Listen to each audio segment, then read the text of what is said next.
tous, je suis Ibtissam Benjelloun, psychologue au cabinet de psychologie Benjelloun. Je m'adresse à vous aujourd'hui pour vous aider à modifier votre regard sur vos pensées et événements de vie négatifs et vous aider à les transformer en des pensées et des événements positifs. Oui, c'est vrai, il nous arrive à tous de broyer du noir, d'avoir le sentiment que rien ne va, qu'on ne va pas y arriver et qu'on est comme piégé, impuissant.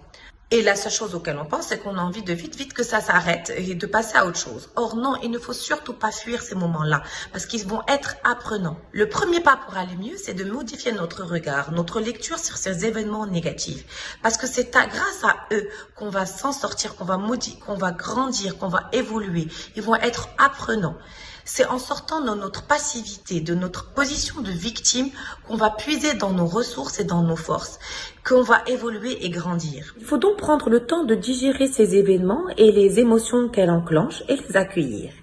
Ensuite, devant ces événements difficiles, il convient de chercher l'opportunité qui se cache derrière chaque difficulté plutôt que de la considérer comme une invitation à tout laisser tomber.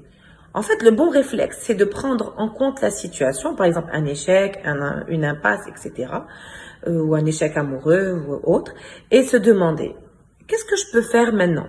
Quelles sont les améliorations que je peux y apporter? Quelles sont les perspectives que m'ouvre cette difficulté? Justement, toute la question est là. Souvent, mes patients au cabinet me demandent, mais comment est-ce que je peux transformer un événement douloureux, comme par exemple un échec scolaire, un échec amoureux, un échec professionnel, une maladie, voire même un décès, comment est-ce que ça peut devenir un moteur, un trampoline sur lequel je peux rebondir pour devenir plus fort. Or, si on peut le transformer, ces événements peuvent devenir des moteurs, mais à condition d'aller se poser les bonnes questions. Par exemple, demandez-vous, qu'est-ce qu'ils vous ont appris de bon sur vous, de positif sur vous? Comment est-ce qu'ils peuvent vous faire grandir ces événements-là? Qu'est-ce que vous pouvez rendre d'eux et en faire une force?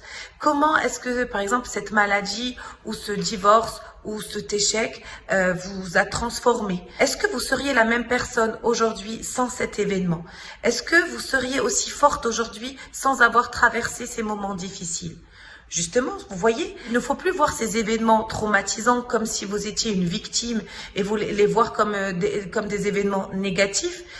Non, ne vous voyez plus comme une victime de ces événements. Considérez-vous comme chanceux. Voilà, c'est en modifiant votre regard sur vos événements de vie négatifs, en les transformant en des événements moteurs, que vous sortirez de la position de victime, de la passivité, de la plainte et que vous rentrerez dans l'action et dans la réussite. J'espère vous avoir convaincu. Je vous dis à très vite sur d'autres tutos. Rendez-vous sur notre page internet Cabinet Psy Benjelloun et sur nos pages Facebook et Instagram. À très bientôt.